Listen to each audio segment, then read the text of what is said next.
देह संबंधी समस्या है, कोई देह की प्रॉब्लम है, मानो वे अभी देह भाव पे ही स्थित है। शास्त्र कहता है भक्तजन, हम सब नाम के उपासक हैं, अतएव हमारे लिए अत्यंत मार्मिक बात, जब तक देह बुद्धि दूर नहीं होगी, जब तक देह भाव दूर नहीं होगा, जब तक आप भगवत बुद्धि में स्थित नहीं होंगे, आत्म बुद्धि में स्थित नहीं होंगे, आप लाखों जाप कर लीजिएगा, करोड़ों जाप कर लीजिएगा, आपको शांति की प्राप्ति नहीं होगी। शांति इस जानकारी में है, शांति इस बुद्धि में है, न ही आत्म बुद्धि में है। बहुत सुंदर सुंदर बातें हैं साधुजनों, आज चर्चा शुरू कर लेते हैं, जारी रखेंगे कल परसों। महर्षि रमन, हु एम आई, उनका सारा दर्शन इसी शब्दों पर, इन्हीं शब्दों पर निर्भर करता है। एक ही प्रश्न है, लेकिन व्यक्ति इस जीवन में आता है और उसको यदि सॉल्व कर लेता है तो उसका जीवन सफल हो जाता है। That's all. जीवन का लक्ष्य क्या है?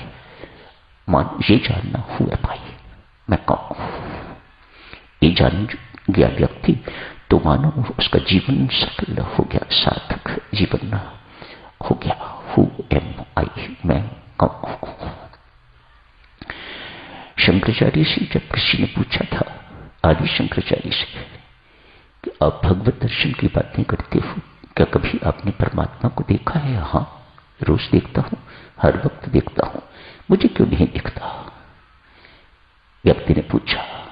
आदि शंकराचार्य ने यह कहा था, इसलिए नहीं दिखता कि तूने कभी पहले अपने आप को नहीं देखा, तो पहले अपने आप को देख, तो फिर परमात्मा को देखने में कोई कठिनाई नहीं होगी। हु एम आई। रमन महर्षि वही महर्षि हैं देवियों सज्जनों, जिनके लिए मोरारजी देसाई बहुत उच्च शब्द, बहुत प्रिय शब्द कहते हैं। मोरारजी देसाई कहते हैं, मैं कलेक्टर से लेके तो प्रधानमंत्री पद तक पहुंचा हूं, लेकिन जो शांति मुझे रमन महर्षि के चरणों में बैठ के मिली है, वह कभी कहीं अनुभव नहीं हुई। क्यों? वह आत्मा में स्थित संत थे। जो आत्मा में स्थित होगा साधक, जो अपने स्वरूप में स्थित होगा, उसके पास बैठने से शांति का अनुभव होगा। मन थोड़े समय के लिए स्थिर हो जाता है, शांत हो जाता है, निश्चित हो जाता है, तो शांति का अनुभव अपने आप होता है। वह उसके अंदर, उस संत के अंदर इतना समर्थ हो जाता है कि वह सबके मनों को थोड़े समय के लिए स्थिर करके रख देता है, वह संसार में नहीं जाने देता, तो फिर शांति का अनुभव होता है।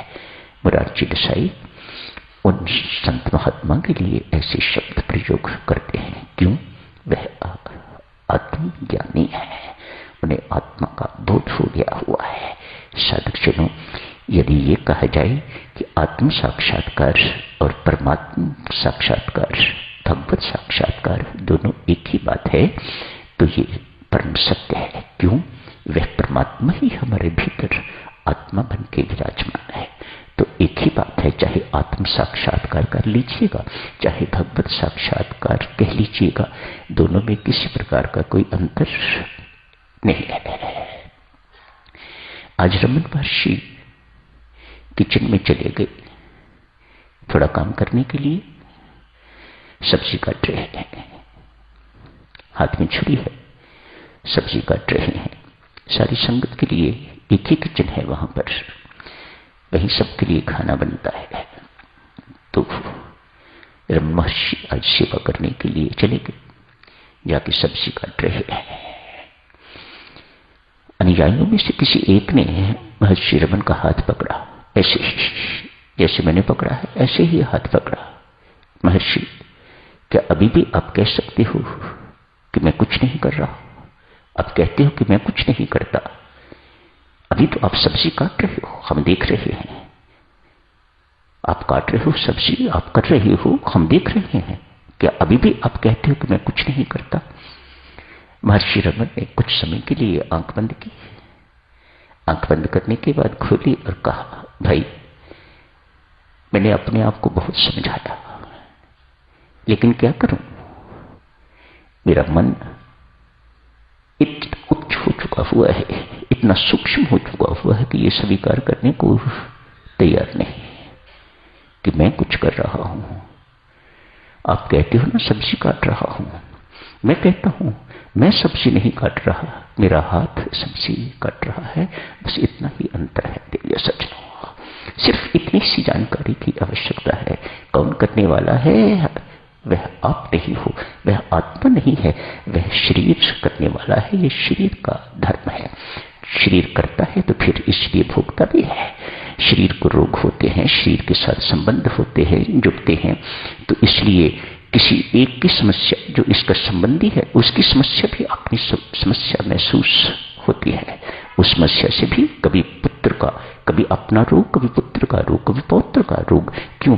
उनसे संबंध हमारा जुड़ा हुआ है। और ये सारे के सारे संबंध देह के साथ, आत्मा के साथ किसी प्रकार का कोई संबंध साधक से नहीं है।